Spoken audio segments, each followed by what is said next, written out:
우리가 천국 같은 당신, 하늘 같은 집, 이렇게 소망을 가지고 2년째 같이 기도하고 뭐 이렇게 바라보면 그렇게 되나? 그렇게 된다니까요. 생각해 보세요. 내 삶이 천국 같은 삶이 되면 얼마나 좋아요. 우리 집이, 여러분 가정이 하늘나라 같으면 얼마나 좋아요. 그리고 여러분 우리 교회가 딱 왔을 때 하나님 품이 이런 곳이구나 할 수 있으면 얼마나 좋아요. 이렇게 되는 것은 그냥 그렇게 되기를 소망하고 바라보기만 해도 그렇게 돼요. 왜냐하면 우리 하나님이 살아계시고 하나님께서 역사하시기 때문입니다. 빈자리를 주어야 사람이 앉는 것처럼 하나님이 내 마음에서 역사하실 수 있도록 그냥 나는 사실은 허락과 같아요. 저는 이 말씀을 늘 묵상하면서 어떤 땐 좋아서 웃음이 나오고 어떤 땐 눈물이 나오는데, 볼지어다 내가 문 밖에 서서 두드리노니 누구든지 내 음성을 듣고 문을 열면 내가 그에게로 들어가 그로 더불어 먹고 그는 나와 더불어 먹으리라. 요한계시록 3장 20절 이 말씀 얼마나 좋아요. 예수님이 들어오셔서 나와 같이 먹고 사신다는 게 그냥 밥 먹는 얘기겠어요. 나와 한 식구가 되는 것, 하늘 같은 집인 거죠 내가. 그런데 또 눈물이 나요. 문 밖에서 두드리시는데 들어오셔도 되는데 왜 굳이 두드리실까?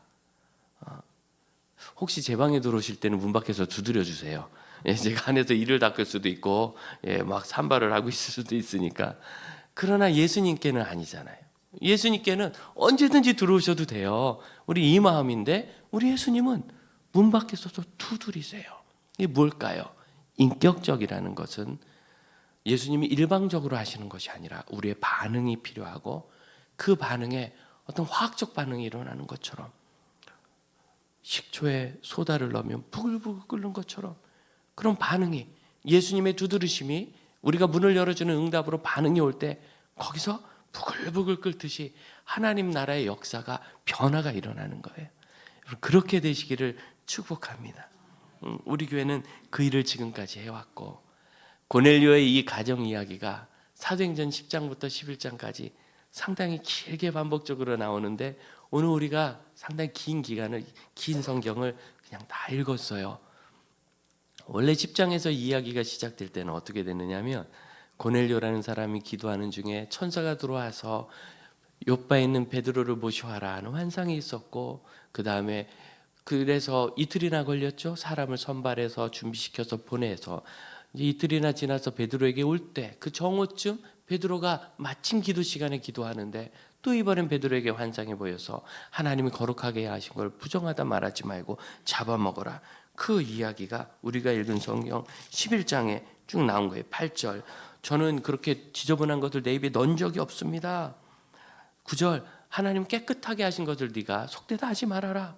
이런 일이 3번 있고, 올라가서 속으로 이게 뭔 일이지 싶은데 그 사람들이 마침 도착해가지고 문을 두드리고 베드로를 찾으니까 성령께서 베드로에게 따라가라, 내가 보낸 사람이다. 그 이야기가 11장 12절에 있어요. 이렇게 말씀하시고 가서, 베드로가 이미 들은 이야기죠.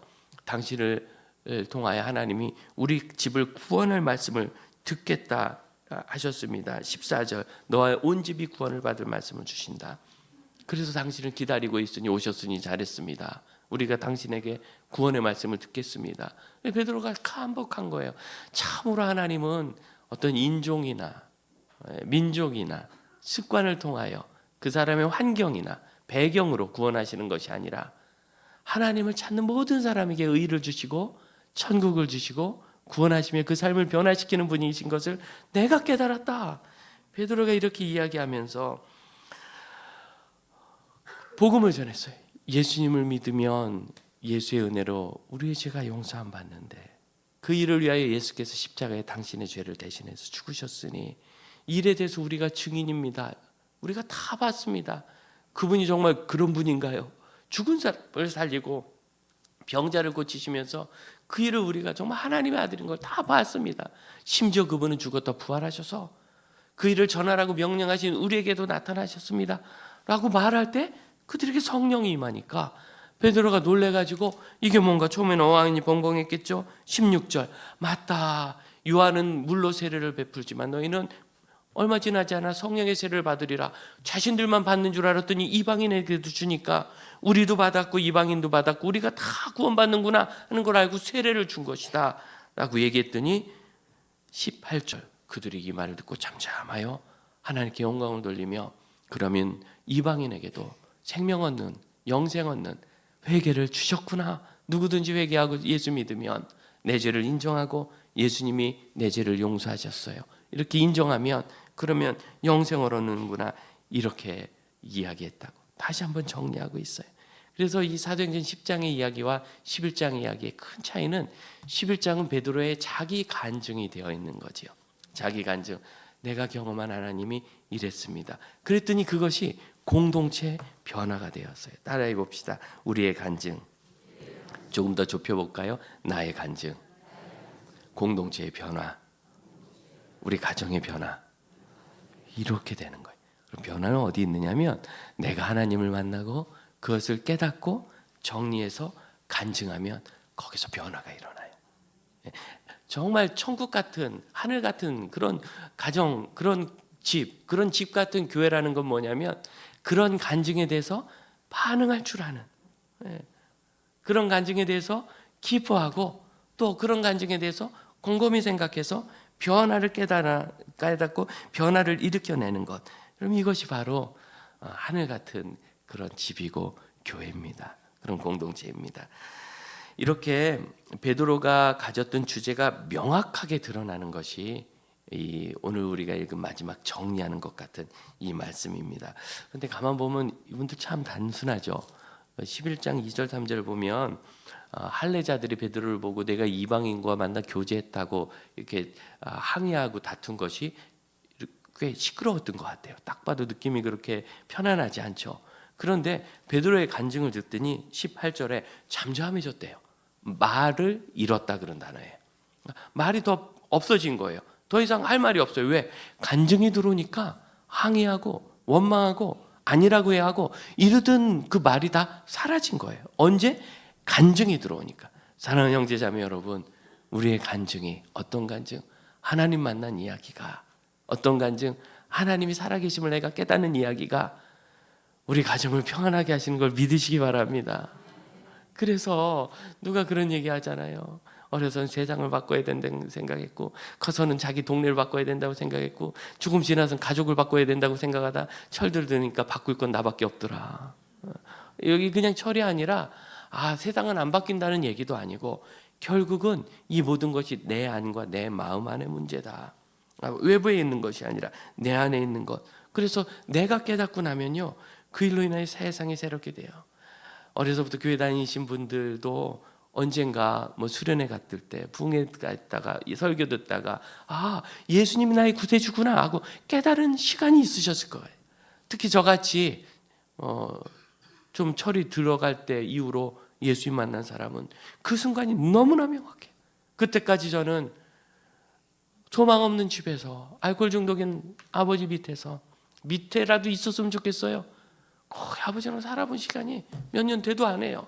초등학교 6학년 때부터 내보냄 받아가지고 자취하면서 그렇게 결혼할 때까지 집에서 살아본 적 없이 떠돌아다니면서 그렇게 살면서 너무나 인생이 두렵고 나는 망할 것 같고 젊어서 죽을 거고 고등학교도 졸업 못할 것 같고 늘 두려움에 떨었는데 그러니까 청소년이 두려우면요 겁나서 움츠려드는 아이가 있고 적지 않은 아이들은 그 두려움을 해결하기 위해서 일탈을 저질러요. 학교에서 사고치고 폭력 문제를 일으키거나 자해를 하거나 중독에 빠지거나 저도 게임 중독에 빠져서 소망 없는 시대를 살다가 중학교 3학년 되던 그 3월에 예수께서 나의 구세주가 되신다는 그 소식을 듣고 얼마나 감사한지 그리고 나왔는데 그 깜깜한 제가 얘기했던 나 그 얘기 안 해주하는 그 동네 서산읍내 가로등도 몇 개 없는 그 깜깜한 그 동네가 정말 찬란하게 빛나는 거죠. 반짝거리는 것처럼 전혀 다른 세상이 뒤집어졌더라고요. 제가 뒤집어진 거죠. 제가 바뀐 거예요. 그날부터 집을 보니 아버지가 불쌍하고 이해가 되고 세상에서 우리 어머니 제일 불쌍하구나 보는 시각이 달라지고 친구들을 보니까 한 명에게 미안하기 시작했어요. 그 참 착한 애인데 순진한 애가 나를 만나서 똑같이 게임 중독 수준으로 밤낮 둘이 가서 용돈 빼돌려가지고 부모님한테 책 산다고 거짓말하고 거기 가서 오락실 가서 오락하고, 그러던 친구가 그래서 얼마나 미안한지 그 친구 위해서 기도했더니 6개월 만에 그 친구가 자진해서 교회 나와서 지금 목사님 돼 있잖아요. 너무 미안하고 친구를 보는 관점도 바뀌고 제가 바뀌고 제 삶에 있는 것, 이게 입뿐이 아니라 말뿐이 아니라 내가 이제 보는 관점과 세상에 대한 생각이 다 바뀐 거예요. 그러고 났더니 이제는 더 이상 문제가 되지 않아요. 야, 우리 부모님 언제나 전도할까? 딱 18년째 되니까 아버님 먼저 6개월 뒤에 어머니 차례로 교회 나가셔서 예수 믿고 은혜 받고 집사 되고, 여러분 이 변화가 일어난 걸 믿으시기 바랍니다. 나로부터. 그리고 여러분 하늘 같은 공동체, 집이든 교회든 이것은 천국 같은 경험을 하고 그런 삶을 사는 나로부터 시작되고 나로 인하여 변화가 일어나는 겁니다. 가만 보면 이 제자들이 너무 단순하지 않습니까? 그 이야기를 들었다고? 맞아. 그리고서 금방 동의를 해요. 우리가 읽을 때 그들이 동의하는데 2번 고민이 없는 것 같죠. 이런 문제가 있었고 그것 때문에 시끄러웠는데 베드로의 간증을 듣더니 그러면 하나님이 이방인도 구원하시구나. 개념이 바뀐 거예요. 토마스 쿤이라는 이분은 과학자고 과학 역사를 연구하고 과학에 있는 그런 변화, 과학 철학을 연구한 사람인데 책을 쓰면서 그런 얘기를 했어요. 패러다임의 들어올림, 시프트. 패러다임의 시프트. 이제 과학을 보다 보니까 개념이 확 바뀌는 시기가 와요. 예를 들어서 지구를 중심으로 해와 달이 돈다고, 지구는 가만히 있고 해와 달이 돈다고 이렇게 생각을 한 거예요. 아니고 이제는 해가 중심이고 지구가 그 주변을 돌고 있다고. 이게 맞는 거죠. 그러니까 잘못된 것을 보편적으로 알고 있었어요. 그 보편적인 표준, 그걸 헬라어로 패러다임이라 합니다. 그런데 그것이 이제는 새로운 보편적 표준. 지금은 지구가 태양 주위를 돈다는 것으로 아무도 의심하지 않아요. 새롭게 보편적 표준이 되었죠. 더 좋고 완전한 패러다임으로 시프트, 갑자기 바뀐 거예요. 그러니까 지구가 돌다가 태양이 돌다가 지구가 미안해서 너도 돌고 나도 돌고 교대로 한 번씩 돌다가 그 다음에 지구를 이렇게 차례로 바뀐 게 아니라 지구가 중심인 것에서 태양이 중심인 것으로 완전히 한 번에 확 바뀌었죠. 이런 변화가 어떻게 일어나는가 하고 연구를 했더니 이전에 있었던 것으로는 설명할 수 없는 새로운 현상이 일어나더라. 그 이전에는 해 뜨고 해 지고 달 뜨고 달 지고 이게 얘들이 도는구나. 간단했어요. 어느 날 보니까 날씨와 계절의 변화를 그렇게 설명할 수 없는 것과 천문학이 연구되면서 이 별의 변화를 그렇게 설명할 수 없는 것과 또 낯선 곳을 특히 항해, 바다를 가지고 여행을 하는데 그렇게 설명할 수 없는 것이 나오기 시작한 거예요. 그러면서 거기에 대해서 과학자들이 연구를 하다 보니까 이 개념을 뒤집어서 바꿔야 이것이 맞다. 이래서 새로운 변화가 온다는 거예요. 여러분 이 패러다임 시프트는 모든 면에서 적용이 되는데 예를 들어서 지금 팬데믹 상황이 딱 지나고 나니까 우리가 새로운 패러다임이 생겼잖아요. 옛날에는 기침하고 아파도 출근해야 되고 학교 가야 된다. 요즘엔 기침하고 아프면 아싸 합법적인 결근이다. 이렇게 뭔가 좀 바뀌죠. 예전에는 그래도 내가 아프지만 나왔어요. 그럼 막 기특해. 요즘에는 아프지만 나오면은 원망스러워. 왜 나왔어? 위험하게 우리가. 약간 그렇게 되지 않았어요? 뭔가 좀 패러다임이 바뀌어가고 있죠. 그럼 이게 지금 전환돼서 앞으로 어떻게 변화될지 이런 작은 거지만 그런 거예요. 지금 제자들의 패러다임이 바뀌고 있는 겁니다. 수천 년간 우리는 선택받은 민족이고 우리는 율법이 있고 내가 어떻게 무할례 자의 집에 들어갔느냐, 그렇게 얘기하던 사람이 이제는 할례와 무할례 상관없이 누구든지 예수를 믿으면 구원을 받는구나, 복음의 시대로 열린 거예요. 여러분 이 일이 그 시대에 갑자기 나온 게 아닙니다. 시편 22편은 뭐라고 말씀하느냐면 땅의 모든 끝이 여호와를 기억하고 돌아오고, 여호와는 모든 족속이 주의 앞에 예배할 것인데 나라는 여호와의 것이요 여호와는 모든 민족의 주권자, 주제시다, 다스리는 분이시다. 이미 모든 민족의 이야기가 수천 년 전에 있었던 거예요. 다윗의 시편에 있었고 그 이전에 아브라함에게 있었고. 그런데 사람들이 자기 시대의 개념에 빠져서 그 일을 못 봤던 거죠. 성경에 있었던 겁니다. 우리에게 변화된 삶, 우리가 새로운 것을 알게 되고 새로운 것을 추구하게 되는 것은 하나님 말씀 안에 이미 준비되어 있다는 것을 믿으시길 바랍니다. 그래서 오늘 적용을 한다면 다음 주에 여러분이 좀 더 앞으로 앉을 것도 준비되어 있다고 저는 믿습니다. 하나님의 말씀의 진리가 이미 그 일을 칭찬하고 격려하고 향상시키고 있어요. 일을 조금 더 먼저 보는 사람이 선구자요. 그 일을 조금 더 먼저 이야기하는 사람이 하나님 뜻 안에 그게 선지자지요. 그러나 어느 시대든지 선지자가 그 시대에 사랑받지 못했지만 그들의 그러한 발걸음을 통하여 시대가 지나면서 패러다임 시프트가 일어나는 겁니다. 우리에게 일어나는 이 모든 변화, 최근에 교회에 행복한 일이 있었습니다. 우리 아이들이 이렇게 잘 보냈더니 하나님이 조그만 빌라 한 채를, 한 동이 아니고 오해하시던데 한 채입니다. 그 중에 한 집을 교회가 매입할 수 있도록 해주셨어요. 정작 그 부동산 하시는 중개인은 차 타고 한 15분은 가야 되는 곳에 있는 그럼 꽤 먼 거리잖아요. 거기 분이 교회를 찾아오셔서 교회 옆에 있는 이런 빌라가 매물 나왔는데 교회가 필요할 것 같은데 관심 있으면 연락 주세요 하고 찾아와서 남기고 가셔서 누군지도 몰라요. 나중에 보니까 이분이 어느 교회 집사님이시라, 그 집주인도 그런 집사님이라 그 옆에 교회가 있는데 아무래도 이 집이 그 교회 필요하지 않겠어요?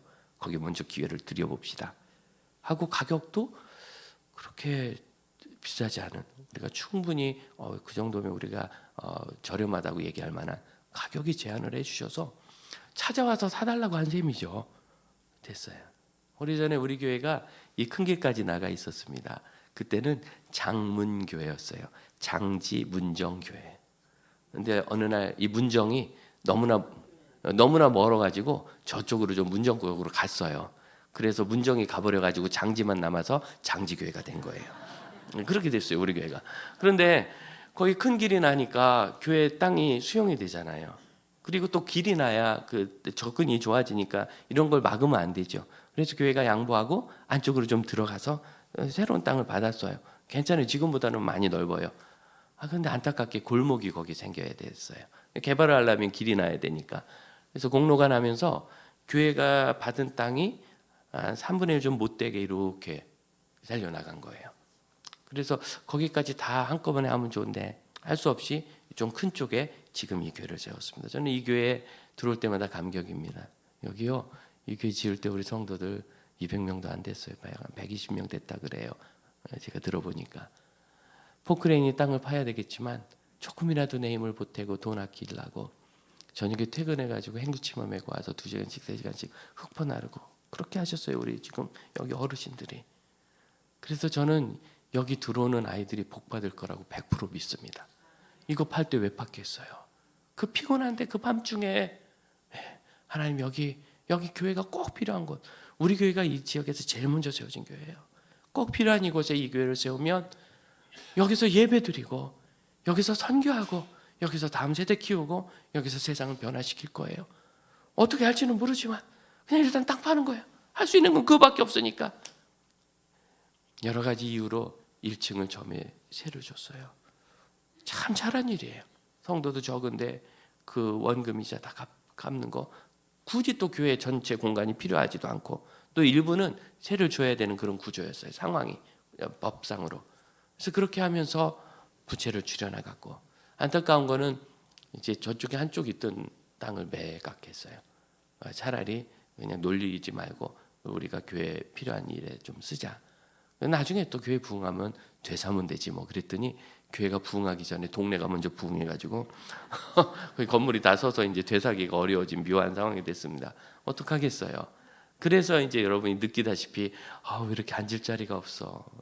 2부 예배를 우리가 3부 예배를 청소년 자녀와 함께 예배하다 보니까 이제 청소년 설교가 그래도 처음엔 재밌고 좋은데 한 2달 들으면 힘들어요. 그럼 이제 다들 일부러 부지런해져서 이렇게 2부 예배를 드리러 오시게 되니까 좀 좁아졌고, 이제 얼마나 더 우리가 지금 4번 예배를 할 수 있을지 아마 언젠가 5부 예배로 다시 예배가 하나 어른들 드린 예배가 늘어날 것 같은데, 그렇게 되기까지 우리가 조금 더 하면서 더 채워야 돼요.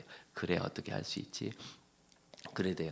그러니까 우리 교회는 어떻게 생각하면 장지 문정이다 문정 떨어져 나가고 있던 땅에서 일부는 또 매각하고 처음에 시작했던 그러한 지경이 좀 좁아진 것 같지만 이제는 하나님께서 다시 알아서 넓혀주시는 때가 온 겁니다. 우리 장로님들이 재정을 어떻게 하시겠습니까? 그렇게 말씀하셔서 말씀드렸어요. 일단 현재 가지고 있는 것으로 매매대금의 3분의 1 정도는 커버가 되니까 약 한 25% 정도 커버가 되는 것 같아요. 나머지 75% 아직 거기 내년까지 사셔야 되는 계약자분이 계셔서 또 그거는 또 떼니까 나머지는 우리 성도들이 하나님 사랑하게 진실하게 지금도 열심히 헌금하고 있는 거 이거 지금처럼 잘 관리해서 올해 그 나머지 금액을 다 채워보겠습니다. 그렇게 하고 싶습니다. 이렇게 말씀드렸고 또 그래도 여러분 이 귀한 사역에 마음 있고 동참하기 원하셔서 동참해 주시면 제가 그것으로 잘 나머지 잔액을 진행하도록 하겠습니다. 그러나 현재 있는 것으로도 얼마든지 우리 재정부가 유능하게 잘 해내고 있습니다. 이렇게 하면서 우리 교회에 새로운 변화의 시대가 열리는데 어떻게 우리가 이걸 받았나? 사실은 계약할 때까지는 전 본 척도 안 했어요. 이제는 좁은 것에 익숙해서 별로 넓은 거 보고 싶지 않아요. 그리고 얼마나 좋은데 몇 걸음만 가도 뒷문 나오고 몇 걸음만 가도 앞문 나오고 큰 교회는 앞문에서 뒷문 가는 데만 2분씩 걸려요. 얼마나 좋아. 관리도 좋고. 그런데 정말 계약을 한 거예요. 순식간에 일주일도 안 돼서 다 끝났어요. 이 하나님 정말 주셨구나 생각하니까 얼마나 마음이 좋은지. 용도가 많아요. 이제 그분이 나가시면 뭐 목회자 사택으로도 쓸 수 있고 주일날 몇 팀이 들어가서 순모임을 하는 곳으로 교회 바로 옆이니까 그 다음에 선교사님들이 오셔서 쓰신다면 너무 좋을 게스트하우스예요. 사실은 이 지역을 제일 좋아하세요. 전철역 가깝고 서울이고 어디 지방에 가기도 가깝고 교통요지고 그렇죠. 선교사님 숙소를 저기 산속에 공기 좋은데 만드시면 이틀간 숨쉬고 다 나오세요. 왜냐면 이분들이 한국에 오면 하실 일이 많거든요. 건강검진도 해야 되고 행정 업무도 해야 되고 집안일도 봐야 되고 그런데 산속에서 숨만 쉬고 있을 수 없잖아요. 그 귀한 시간에. 그래서 그거는 우리 오해입니다. 도심에 교통편 좋은 곳에 마련해 드려야 그분이 거기서 볼일 보시고 다 하고 빨리 선교지로 가실 수 있어요. 그런 거죠. 뭐 다양한데 용도가 너무 많습니다. 생각하니까 한 5개는 있으면 좋겠다. 그런데 이런 거 필요 없이 하나님이 한 걸음 한 걸음 해나가는 것을 우리가 따라가는 겁니다. 어떻게 우리에게 이런 거 좋은 거 주셨나 생각해 보니까 2012년도 우리가 처음에 이 본당을 그리고 2층을 우리 자매들이 주방일 보는데 너무 어려워서 한 7천만 원 정도 들여서 리모델링 하는데 그때 GP선교회 지하가 눈에 들어왔어요. 너무 침침하고 완전 창고가 됐고 형광등 몇 개 붙어 있고 컴컴하고 근데 선교사님들은 그런데 문제를 안 느끼세요. 왜냐하면 선교지는 더 안 좋으니까. 하지만 한국의 상황은 그렇지 않잖아요. 그래서 장로님들과 의논하고 이것도 같이 우리 하는 김에 리모델링을 해보죠. 비용을 2천만 원, 2,500만 원 정도 잡았는데 사실은 기타 비용까지 한 3배는 든 것 같아요. 뭐 장비도 해야 되고 이렇게 해야 돼서 나머지 돈은 어떻게 하나님 채워주셨어요. 정말 기가 막힌 일입니다. 아니 우리 거 하기도 7천만 원 정도로 작은데 그걸 하는가. 그리고 나서 3층 지금 있는 그대로입니다. 거기 리모델링 할 때는 말리왈루 지역에 선교지 교회를 세운다는데 보나마나 부족하죠. 뭐 아니나 부족할까. 거기로 또 적지 않은 비용을 보냈어요. 거기가 먼저 세워졌어요. 그리고 옥상과 1층 카페 지금 있는 카페가 그때 한 거예요. 그때 리모델링 할 때는 이번엔 더 커요. 홍정길 목사님이 저기 설곡 예수마을에 선교사님들이 잠깐 오시는 거 말고 은퇴하셔서 거주할 곳을 짓는데 교회가 동참해 달라고. 그래서 집 하나를 저희가 지었어요. 교회는 그때 도저히 돈이 없는데 성도들이 다 작정헌금 하셔서 교회 리모델링 해야 되는데 거기 작정헌금해서 교회 하기 전에 거기 한 동을 저희가 지었습니다. 그리고 나서 이 본당 리모델링 하기 전에 지피선교회 세미나실 리모델링하고 10년 됐는데 다시 환경이 안 좋아져서 거기를 또 다시 리모델링했어요. 그러니까 우리가 4번 리모델링 공사하면서 우리 거 쓰기 바쁘다고 그러지 않고 가서 그것도 하고 밖으로 이거 왜 할 수 있었느냐면 하나님이 살아계시다는 걸 믿었기 때문에 한 거예요. 아니라면 사람 계산으로는 그러면 안 돼. 우리 거 먼저 다 해놓고 이제 힘내서 이거 다 끝낸 다음에 해야지. 여러분 우리가 해봤지만 끝이 나든가요? 끝 안 나요. 앞으로 아주 챙챙해요. 그러니 미루면 못할 일인데 제 마음에 갑자기 두려움이 있는 거예요. 그래서 장로님들 만났어요. 장로님, 우리가 이거 하면서 지피선교회 지하 세미나실 리모델링 하자고 그랬는데 그거 다음에 할까요? 일단 우리 거 먼저 좀 집중해서 해야지. 이 힘이 갈리면 제가 생각을 잘못한 것 같아요. 우리 장로님들이 왜 그렇게 생각 안 하셨겠어요? 지금 원로가 되신 두 분 장로님이 그때 오히려 저를 격려하시면서 목사님, 그거 뭐 아마 될 겁니다. 하나님 주실 거예요. 해보죠. 그래가지고 제가 흔들리는데 갈등. 여러분, 변화의 시간에 갈등이 없는 사람이 없어요. 이렇게 두려운 거 보니까 하나님 뜻 아닌가 보다. 하다가 하기 싫은 거 보니까 하나님 뜻 아닌가 보다. 가다가 그만두고 싶으니까 하나님 뜻 아닌가 보다. 아니요, 그 하나님 뜻이라는 얘기예요. 하나님이 나를 부르셨기 때문에 갈등이 있는 거예요. 그러니까 신앙생활하면서 아무 갈등, 믿음의 도전에 갈등이 없다면 하나님의 부르심에 귀를 닫는 거예요. 하나님 부르시면 이대로 되는가? 이것으로 되는가? 반드시 갈등이 있게 됩니다. 제가 갈등할 때 오히려 우리 두 분 장로님이 저를 격려하셔서 목사님 하실 겁니다. 하나님 하십니다. 해보십시다. 그래서 말을 꺼내놓고 제가 되짚지 못해서 했지, 할 수 있으면 틀림없이 제가 거둬드렸을 거예요. 그 이야기를.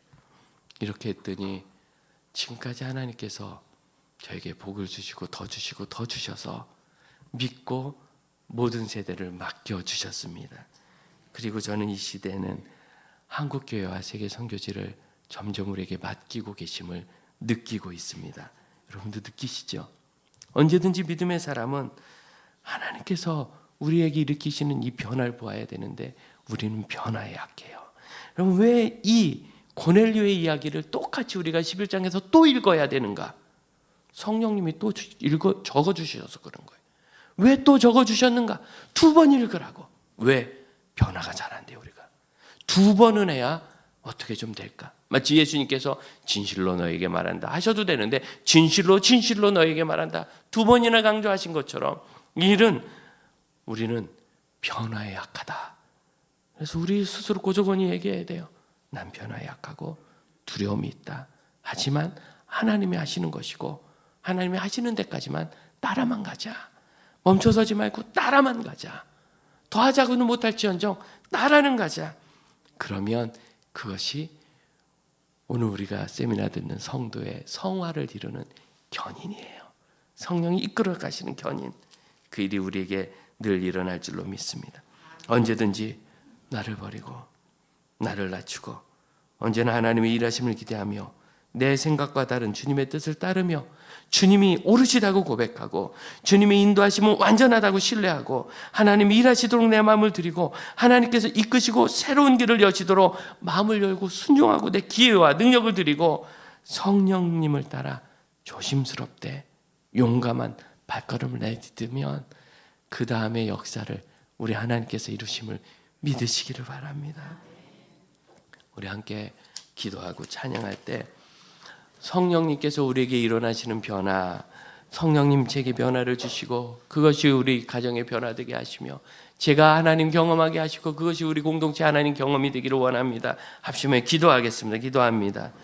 주님, 언제든지 우리가 하나님의 역사하심을 깨닫고 경험하며 하나님의 일하심을 따를 수 있도록 은혜와 능력과 힘을 베풀어 주옵소서. 언제든지 하나님 살아계심을 고백하는 사람마다 믿음의 일을 만나게 하여 주옵소서. 세상 가운데 역사하시는 하나님이 지금도 살아계시며 저희를 변화시키시니 믿음의 변화가 믿음의 교회를 이루고 변화의 고백이 하나님 나라를 이루고 하나님의 모든 역사를 이루는 것을 알아갈 수 있게 해주옵소서. 살아계신 주님 언제든지 사랑하고 신뢰하며 주님의 인도하심을 따르는 믿음의 사람들 되게 하여 주옵소서.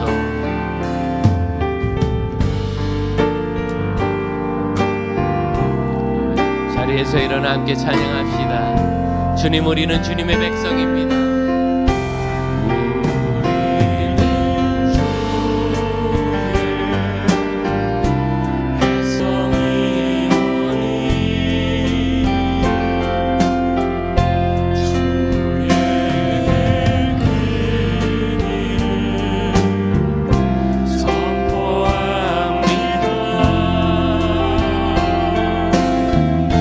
이곳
이 땅에 저희를 하나님의 자녀, 하늘나라의 백성으로 세우시고 하나님의 뜻을 이루시는 주님을 믿고 신뢰하나이다. 언제든지 주께서 하시는 일을 사모하며 주 하나님의 은혜를 경험하고 그것을 공동체와 나누어 하나님의 역사를 이루고 하나님의 생명을 전하는 믿음의 형제자매들 되게 하여 주시고, 우리 가정이, 우리 교회가, 그리고 이 땅에 있는 그리스도인들과 한국의 교회와 세계 선교시가 하늘 같은 공동체가 될 때까지 어디에 있든지 저희와 우리 자녀와 우리 그리스도인들이 천국 같은 삶과 사명의 삶을 살아가도록 은혜 베풀어 주옵소서. 지금은 우리 주 예수 그리스도의 은혜와 하나님의 크신 사랑과 성령의 역사하심이 하늘 같은 교회와 가정을 바라보며 천국 같은 삶과 사역을 이루어가는 믿음의 형제 자매들에게 이제로부터 영원토록 함께 하실지어다. 아멘.